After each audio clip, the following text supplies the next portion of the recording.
सभी दोस्तों को नमस्कार। Welcome to it study. दोस्तों, न्यू एजुकेशन पॉलिसी 2020 आने से सरदर्दी बढ़ चुकी है और यहाँ पर देखने को मिल जा रहा है शिक्षा क्षेत्र में बड़े बदलाव। चैनल पर नया है तो सब्सक्राइब नहीं किया तो कर लीजिए सब्सक्राइब, नीचे लाल कलर का बटन दबा दीजिए ताकि अगली वीडियो का नोटिफिकेशन मिल जाए।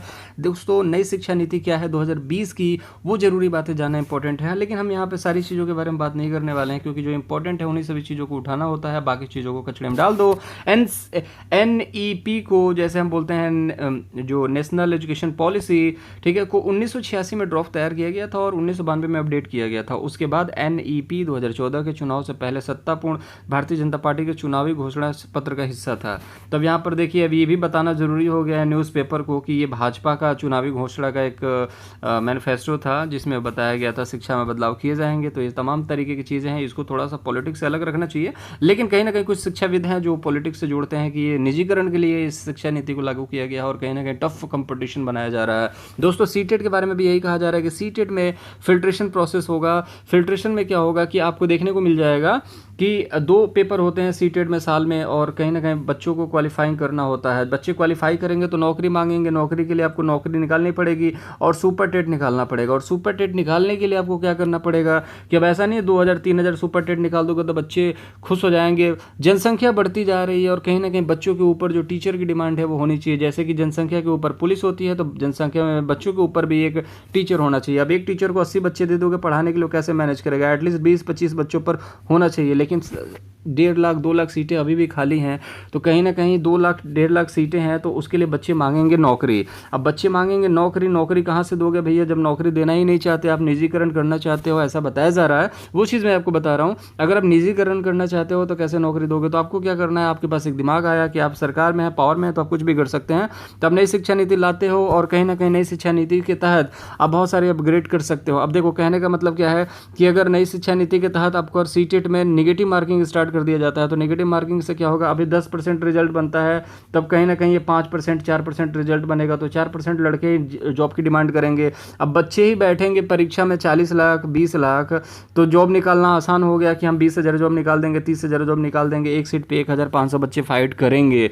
लेकिन अगर बच्चे पास हो जाएंगे 40 लाख 50 लाख तो आपको 50,000 60,000 वैकेंसी निकालनी पड़ेगी और कहीं ना कहीं 70,000 80,000 तक वैकेंसी आपको निकालनी पड़ेगी। तो आप कैसे निकालोगे और कैसे पूरा करोगे? ठीक है, तो इस चीज़ के बारे में बात होती है। सरकार को क्या इससे दिक्कत है वैकेंसी निकालने में? रोजगार मिलना चाहिए बच्चों को, क्योंकि देश में बेरोजगारी बहुत बढ़ चुकी है। अगर आप सरकारी नहीं दे सकते तो प्राइवेट के लिए तो कुछ प्रावधान कीजिए कि प्राइवेट में कुछ ऐसी पॉलिसी बनाइए कि प्राइवेट में भी बच्चे पढ़ा करके एक अच्छा इनकम अर्न कर सकें, जिससे वो सरकारी का झंझट खत्म हो जाए। लेकिन सरकार इस पर बिल्कुल विचार कर रही है कि प्राइवेटाइजेशन में कुछ तरीके का जो भी टीचर है, लेकिन कहीं ना कहीं इतनी सारी परीक्षाएं को रख दिया गया, शामिल कर दिया गया, जैसे कि आपको स्किल टेस्ट देना होगा, डेमो देना होगा, सुपर टेट देना होगा, टेट देना होगा, उसके बाद बार बार परीक्षण होगा आपका, बीच बीच में आपका टेस्ट लेते रहना है, सरकार लेती रहेगी टेस्ट। अगर टेस्ट में फेल हुए तो फिर आपको तैयारी करनी होगी, फिर आपको शायद बाहर किया जाएगा। क्या किया जाएगा वो तो बाद में पता चलेगा जब फाइनल नोटिफिकेशन आएगा।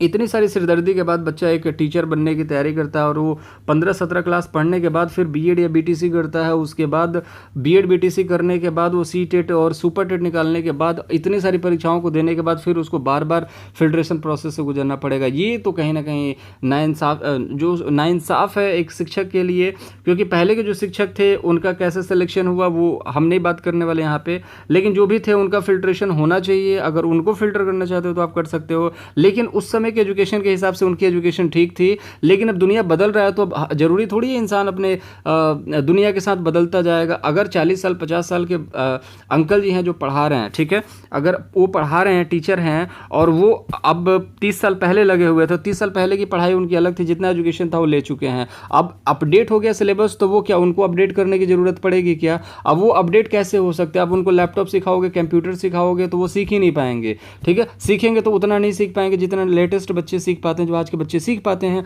तो वहाँ पर कहीं ना कहीं सिरदर्दी बनती है बच्चों के लिए भी और शिक्षक के लिए भी। तो अब यहाँ पर इसका ये तो सोल्यूशन नहीं है कि शिक्षक इस काबिल नहीं है, डिजिटलाइजेशन में ये प्रोसेस में नहीं खड़े उतर पा रहे हैं तो इनको बाहर कर दो।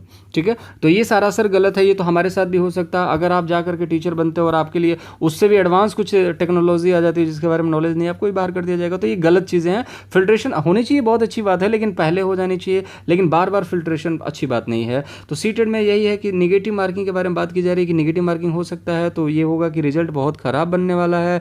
नई शिक्षा नीति में हो सकता है कि इसको लागू कर दिया जाए और निगेटिव मार्किंग से बच्चे कम होंगे तो जॉब भी कम मांगेंगे, तो कहीं ना कहीं सरकार के ऊपर बर्डन कम पड़ेगा। मुलाकात अगली वीडियो में होगी। अच्छा लग गया होगा वीडियो, आप लाइक ज़रूर कीजिए, बिना लाइक किए मत जाइएगा, सब्सक्राइब किए भी ना मत जाइएगा, और शेयर कर दीजिए दोस्तों के साथ ताकि अगली वीडियो का नोटिफिकेशन वो भी लेते रहें। मुलाकात होगी अगली वीडियो में, तो तक के लिए अपना बहुत ज़्यादा ख्याल रखें। Bye bye.